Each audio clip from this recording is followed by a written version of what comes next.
Assalamualaikum, saya Rizky Agustiadi dari Prodi Pendidikan Sejarah dengan EPM 2206101020046. Di sini saya akan menjelaskan tentang Islam dan pembentukan budaya Jawa. Selanjutnya saya akan menjelaskan pembentukan awal. Islam memiliki pengaruh yang signifikan dalam pembentukan budaya Jawa. Setelah masuknya agama Islam ke Jawa pada abad ke-15, terjadi proses akulturasi antara ajaran Islam dengan tradisi lokal Jawa yang sudah ada. Hal ini menciptakan budaya Jawa yang unik, yang menggabungkan nilai-nilai Islam dengan tradisi-tradisi Jawa seperti kepercayaan, seni, adat istiadat, dan struktur sosial. Nilai-nilai kesopanan, kepatuhan terhadap otoritas, konsep kebijaksanaan, dan aspek spiritualitas dalam kehidupan sehari-hari merupakan contoh penggabungan antara ajaran Islam dengan nilai-nilai budaya Jawa. Seni, seperti wayang kulit, juga memadukan kisah-kisah epik Ramayana dan Mahabharata dengan pesan-pesan moral dari Islam.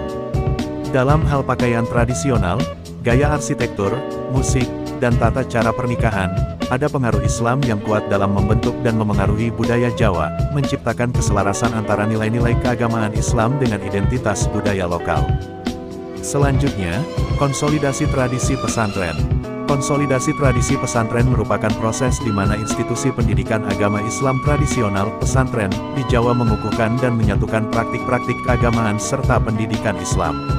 Pesantren, sejak awal penyebaran Islam di Jawa, berperan penting dalam pengajaran agama, moralitas, dan nilai-nilai Islam kepada masyarakat. Pesantren tradisional memberikan penekanan pada pembelajaran Al-Quran, hadis, bahasa Arab, dan ilmu-ilmu agama Islam lainnya. Proses konsolidasi ini melibatkan upaya mempertahankan dan mentransmisikan nilai-nilai Islam secara lebih terstruktur dan terorganisir kepada generasi muda. Selain itu, pesantren juga memainkan peran dalam mempertahankan budaya lokal Jawa dengan menyesuaikan sistem pendidikan Islam dengan konteks budaya setempat. Pesantren di Jawa mungkin mengajarkan nilai-nilai agama sambil tetap mempertahankan tradisi, seperti bahasa Jawa, adat istiadat, dan praktik kebudayaan lokal lainnya. Konsolidasi tradisi pesantren membantu memperkokoh dan melestarikan ajaran Islam sambil mengakomodasi budaya Jawa, menghasilkan integrasi yang erat antara ajaran agama dan identitas budaya lokal. Selanjutnya, pesantren dan tarekat. Pesantren dan tarekat merupakan dua lembaga keagamaan yang memiliki perbedaan dalam pendekatan dan tujuan mereka dalam konteks Islam di Indonesia. Pesantren merupakan institusi pendidikan Islam tradisional yang fokus pada pembelajaran Al-Quran, hadis, bahasa Arab, dan ilmu agama Islam. Biasanya, pesantren menekankan pendidikan formal dan non-formal dengan struktur pembelajaran yang terorganisir, dan banyak pesantren juga mempertahankan budaya lokal dalam metode pengajarannya. Di sisi lain, tarekat adalah tradisi spiritual dalam Islam yang menekankan pada pengalaman mistik dan pengembangan spiritualitas individual.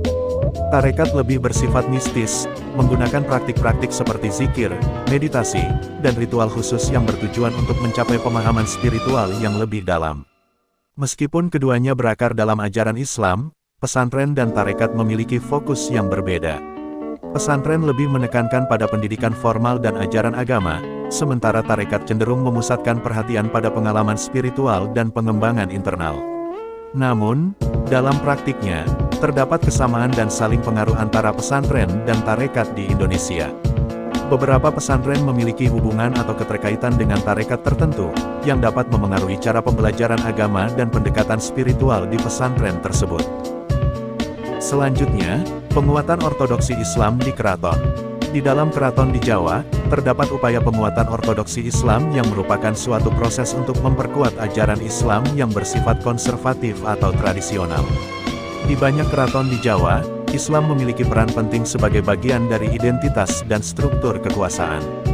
Penguatan ortodoksi Islam di keraton melibatkan berbagai upaya, seperti penekanan pada ajaran agama yang benar sesuai dengan interpretasi ortodoks Islam, penegakan aturan Islam, dan pengamalan nilai-nilai keagamaan dalam kehidupan sehari-hari di lingkungan istana. Para penguasa atau keluarga keraton juga sering menjadi pemegang otoritas dan penjaga tradisi agama. Mereka memainkan peran penting dalam mendukung dan mempertahankan ajaran Islam yang ortodoks sebagai bagian dari legitimasi kekuasaan mereka. Meskipun keraton juga mencerminkan kekayaan budaya lokal Jawa, penguatan ortodoksi Islam di dalam keraton bertujuan untuk menegaskan otoritas keagamaan dan kekuasaan, seringkali dengan menggabungkan nilai-nilai Islam dengan praktik dan tradisi lokal yang ada di dalam lingkungan keraton. Selanjutnya, identitas kaum santri. Keterlibatan dalam pendidikan agama Islam, kaum santri secara tradisional terlibat dalam pembelajaran agama Islam di pesantren. Mereka mendapatkan pendidikan formal dan non-formal yang berfokus pada Al-Quran, hadis, bahasa Arab, serta ilmu agama Islam lainnya. Nilai-nilai keagamaan, identitas kaum santri tercermin dalam pengamalan agama yang kuat. Mereka sering menunjukkan komitmen yang tinggi terhadap praktik keagamaan, seperti salat, puasa, dan amal ibadah lainnya.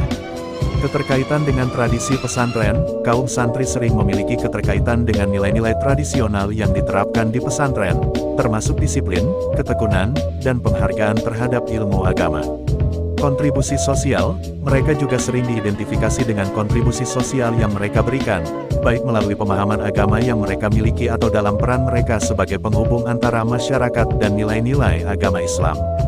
Pengaruh dalam kehidupan politik dan sosial, identitas kaum santri juga mencakup peran mereka dalam kehidupan politik dan sosial di masyarakat, terutama di Indonesia, di mana kaum santri sering menjadi kekuatan politik yang signifikan.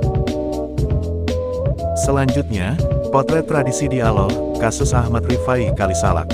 Kasus Ahmad Rifai Kalisalak adalah salah satu potret dari tradisi dialog dan diskusi antar umat beragama yang muncul dalam konteks Indonesia. Ahmad Rifai Kalisalak adalah seorang ulama yang terlibat dalam dialog antaragama, terutama dialog lintas agama Islam dan Hindu. Tradisi dialog ini menunjukkan semangat untuk membangun pemahaman, kerjasama, dan toleransi antar umat beragama. Ahmad Rifai Kalisalak terkenal karena berusaha memfasilitasi dialog antara agama Islam dan Hindu di daerah tempat tinggalnya. Melalui dialog ini, upaya dilakukan untuk menciptakan pemahaman yang lebih baik antara kedua agama, menekankan persamaan dan kesamaan nilai-nilai spiritualitas serta kehidupan beragama antara Islam dan Hindu.